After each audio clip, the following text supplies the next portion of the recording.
Il est 8h07 sur Studio Qualité avec quelques minutes de retard, avec toutes nos excuses pour ce retard dû à quelques petits problèmes techniques ce matin. Nous sommes donc en direct depuis les studios de Jérusalem sur Studio Qualité, Olivier Granilly au micro, et nous sommes rejoints aussi par nos amis de Radio J à Paris.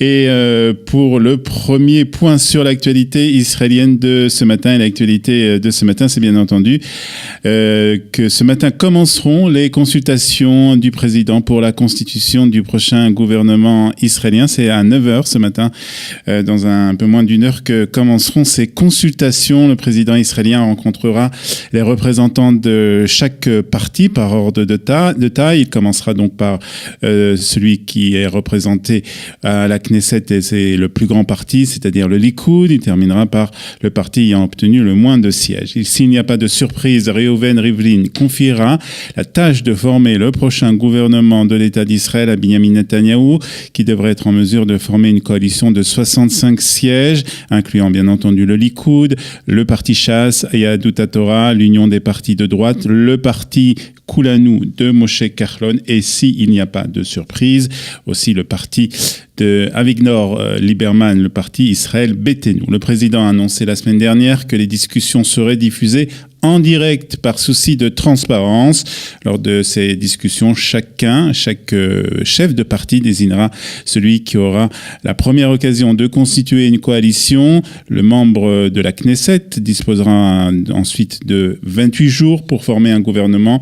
Un délai supplémentaire possible de 2 semaines pourra être accordé par le président, mais selon tous les scénarios prévus, Benjamin Netanyahou devrait arriver assez rapidement à former sa prochaine coalition. Et les chances d'un gouvernement d'union nationale avec Benny Gantz semblent ce matin pratiquement nulles. Il y a en effet, hier, lors d'une interview sur la chaîne 12, le chef du parti Kahol Lavan a rejeté la possibilité d'un gouvernement d'union nationale avec Benjamin Netanyahou. Nous allons servir le peuple israélien depuis les bancs de l'opposition, a déclaré l'ancien chef de l'état-major de Tsahal, rappelant l'excellent score obtenu par son parti pour sa première participation aux élections.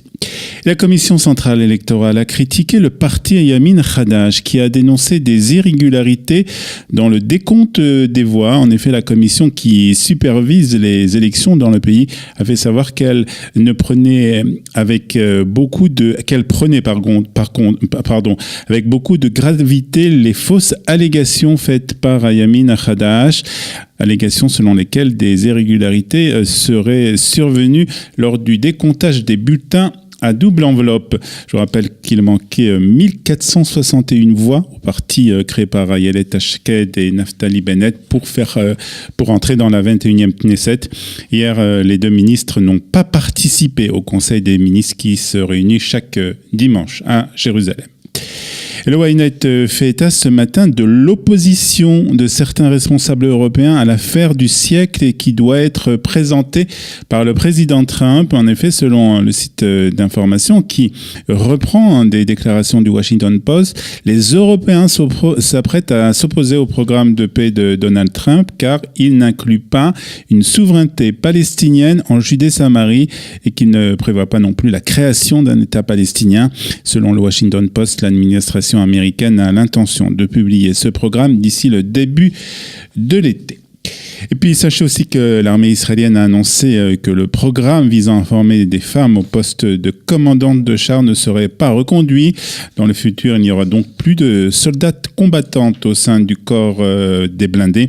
Cette décision a été prise sur la base d'une évaluation de la situation des forces terrestres, au cours de laquelle il nous est apparu évident que la prochaine phase du processus nécessiterait une quantité de main-d'œuvre importante et des ressources humaines très importantes aussi, ce qu'a annoncé le porte-parole de Tsahal. Une décision prise malgré les excellents résultats du programme qui avait été lancé pour former de nouvelles femmes au poste de commandante de chars. En effet, au total, 10 recrues sur les 15 qui avaient été sélectionnées au départ avaient terminer avec succès cette formation. Cette décision a provoqué de nombreuses réactions, en particulier celle de Tamar Zandberg, la présidente du parti Meretz, qui a appelé le chef de l'état-major à faire preuve d'ouverture et de revenir sur cette décision.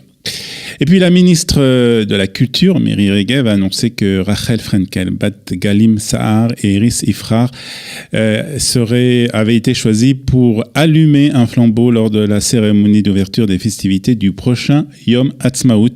Ces trois femmes avaient été connues par le public israélien lorsqu'en 2014, leurs trois garçons avaient été enlevés et tués par des terroristes palestiniens.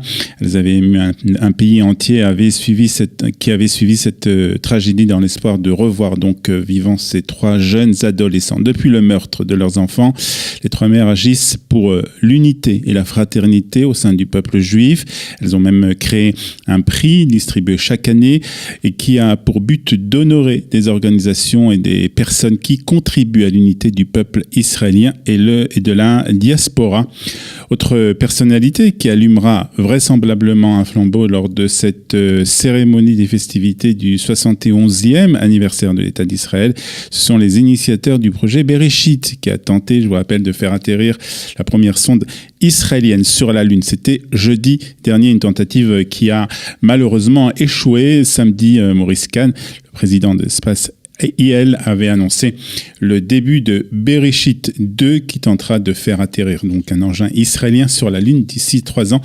La ministre de la Culture devrait donc annoncer aussi que ces personnalités, ces initiateurs de ce projet devraient allumer aussi un flambeau lors des cérémonies d'ouverture des festivités du 71e anniversaire de l'État d'Israël. Et nous terminons par la météo israélienne de ce matin, avec un ciel qui sera couvert sur l'ensemble du pays, avec des risques d'averses. Il fera 20 degrés à Tel Aviv, 18 à Jérusalem, 19 à Ashdod et 29 degrés à Eilat. Voilà, c'est la fin de ce premier rendez-vous de l'actualité sur Studio Kalita. Nous nous retrouvons à 8h30 heure de Jérusalem et 7h30 heure de Paris pour la revue de la presse et des médias israéliens.